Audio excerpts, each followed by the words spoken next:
نبی کریم صلی اللہ علیہ وسلم کا مبارک ذکر یہ پچھلی کتابوں میں بھی تھا، پچھلے لوگوں کے اندر بھی نبی علیہ الصلوۃ والسلام کا انتظار تھا، اور جس کا نبی علیہ الصلوۃ والسلام سے تعلق بن گیا کسی بھی نسبت سے، آج اس کا ذکر موجود۔ یہ اللہ تعالیٰ کی شان ہے، اللہ تعالیٰ کا چناؤ ہے۔ تو یمن کے اندر ایک قبیلہ تھا، اس قبیلے کا نام تھا قبیلہ حمیر۔ وہاں پہ ایک شخص تھا سیف ابن یزن، وہ سیف حمیری کہلاتا تھا، قبیلہ حمیر۔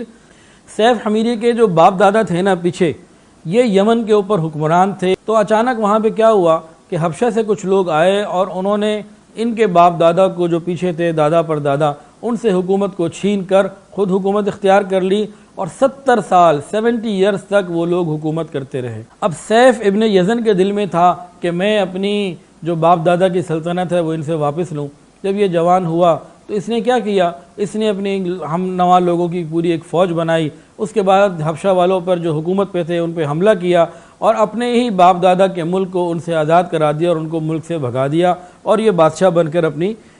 سلطنت کے اوپر قابض ہوا اور اپنے تخت پہ بیٹھا جو باپ دادا کا تھا۔ اب یہ یمن جو ہے نا، یہ عربی علاقہ ہے۔ جب انہوں نے نکال دیا نا حبشہ کے لوگوں کو وہاں سے، تو عرب والوں کو بڑی خوشی ہوئی۔ عرب والوں کو ایک خوشی تو اس وجہ سے ہوئی کہ یمن سے ہی وہ ابرہہ آیا تھا کہ جنہوں نے بیت اللہ شریف کو گرانے کے لیے ہاتھی لے کر آیا اور وہ واقعہ ہوا، تو ان کے دل میں وہ بھی ایک تکلیف تھی کہ یمن والوں نے ان لوگوں نے ہمارے ساتھ یہ کیا، اور اس کے علاوہ بھی وہ تکلیفیں پہنچاتے رہتے تھے عربیوں کو۔ تو پورے عرب سے وفود آتے اور ان کو آ کے ملتے، مبارکباد دیتے۔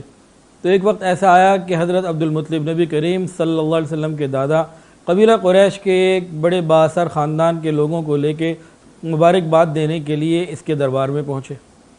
یہ دربار میں بیٹھا ہوا تھا، تاج پہنا ہوا تھا، آگے وہ تلوار رکھی ہوئی تھی، دائیں بائیں اس کے سردار بیٹھے ہوئے تھے، اور اپنے تخت کے اوپر یہ اپنی ایک شان و شوکت کے ساتھ بیٹھا ہوا تھا۔ اس کو اطلاع دی گئی کہ عرب سے قبیلہ قریش کے کچھ لوگ آئے ہیں، آپ سے ملنا بھی چاہتے ہیں، اور وہ خود بھی ایک صاحب مقام اور صاحب مرتبہ۔ اس نے کہا ٹھیک ہے بلاؤ۔ اب یہ لوگ اندر آ گئے۔ اب حضرت عبد المطلب نے بات کرنے کی اجازت مانگی کہ بھی ہم بات کرنا چاہتے۔ تو سیف ابن یزن نے یہ کہا کہ اگر تمہیں بادشاہوں کے سامنے بات کرنے کا طریقہ آتا ہے تو پھر تمہیں بات کرنے کی اجازت ہے۔ جب اس نے یہ بات کہی تو عبد المطلب نے یوں فرمایا، اے بادشاہ، ہم کعبہ کے خادم ہیں، اللہ کے گھر کے محافظ ہیں، ہم آپ کو مبارکباد دینے آئے ہیں کہ یمن پر حبشی حکومت ہمارے لیے بھی ایک بوجھ تھی، آپ کو مبارک ہو، آپ کے اس کارنامے سے آپ کے بزرگوں کو بھی عزت ملے گی اور آپ کی اولادوں کے وقار میں بھی اضافہ ہوگا۔ یہ کلام سن کر تو سیف حمیری تو تڑپ گیا اور خوش ہو گیا اور بے ساختہ کہنے لگا، آپ کون ہیں؟ انہوں نے اپنا تعارف کروایا کہ اچھا تم تو میری بہن کے بیٹے ہو۔ اصل میں عبد المطلب کی جو والدہ تھی یہ مدینہ طیبہ کے قبیلے خزرج کی تھیں۔ آپ نے دو نام سنے ہوں گے مدینہ طیبہ میں، اوس اور خزرج۔ یہ دونوں وہ قبیلے ہیں جنہوں نے نبی علیہ الصلوۃ والسلام پر ایمان لانے کے بعد انصار مدینہ بنے۔ تو عبد المطلب کی جو والدہ تھیں یہ خزرج قبیلے کی تھیں، اور خزرج قبیلہ یمن کا تھا۔ تو جیسے ہی اس نے یہ سنا تو کہنے لگا، تم تو بھی میری بہن کے بیٹے ہو، تمہاری تو ہماری رشتہ داری بھی ہے، اور ہم آپ کے جذبات کی قدر کرتے ہیں۔ سیف حمیری نے ان لوگوں کو سرکاری پروٹوکول دیا، سرکاری مہمان بنایا، اور 1 مہینے تک خوب ان کو کھلایا پلایا، خوب جن کو پروٹوکول میں رکھا۔ 1 مہینے کے بعد یہ سیف حمیری حضرت عبد المطلب کے پاس آیا، کہنے لگا، ایک بات میں آپ کو بتانا چاہتا ہوں،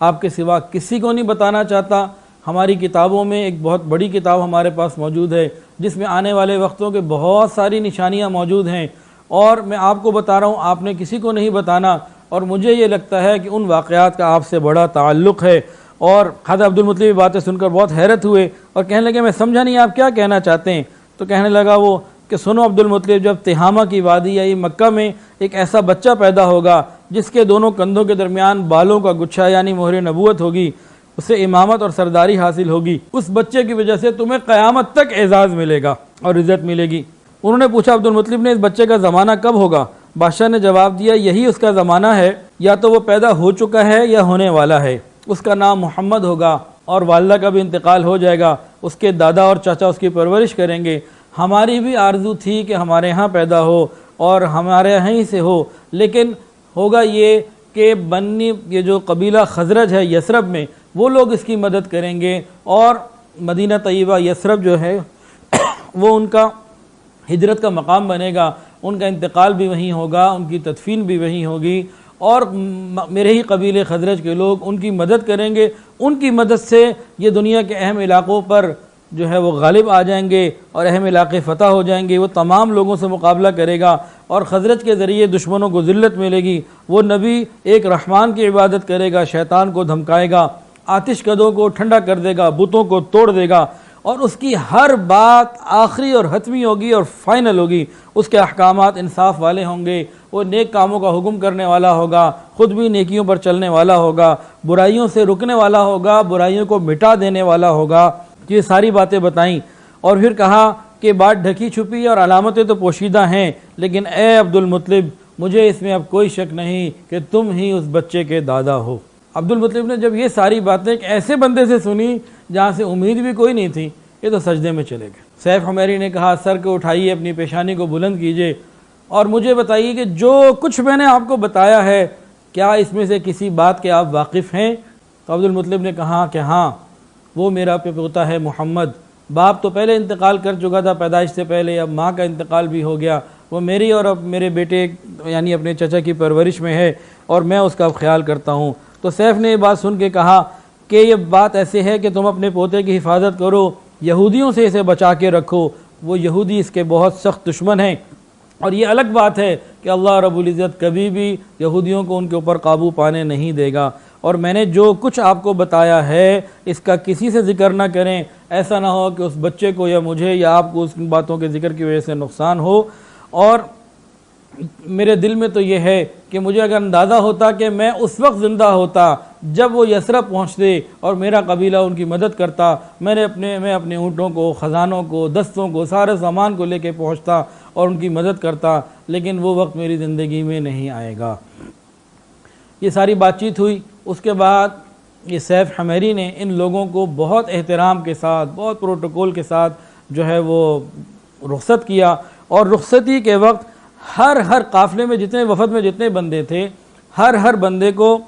10 حبشی باندیاں دیں، 10 حبشی غلام دیے، سونے اور چاندی کی بڑی مقدار دی، اور دھاری دار یمنی چادریں بھی دیں، اور ہر بندے کو 100 اونٹ بھی دیے، اور گلاب اس کے عنبر کے جو خوشبوئیں تھیں وہ بھی بہت بڑی تعداد میں ہر بندے کو دی، اور عبد المطلب کو ہر بندے سے 10 گنا زیادہ دی، اور ان کو یہ انہوں نے کہا کہ میری خواہش یہ ہے کہ 1 سال کے بعد عبد المطلب آپ دوبارہ میرے پاس آئیں اور مجھے اپنے پوتے کے پورے حالات سے باخبر کریں۔ اللہ کی شان، سال پورا نہیں ہوا تھا کہ اس بادشاہ کا انتقال اس سے پہلے ہی ہو گیا۔ نبی کریم صلی اللہ علیہ وسلم کے دادا اس بادشاہ کا اکثر ذکر کرتے رہتے تھے۔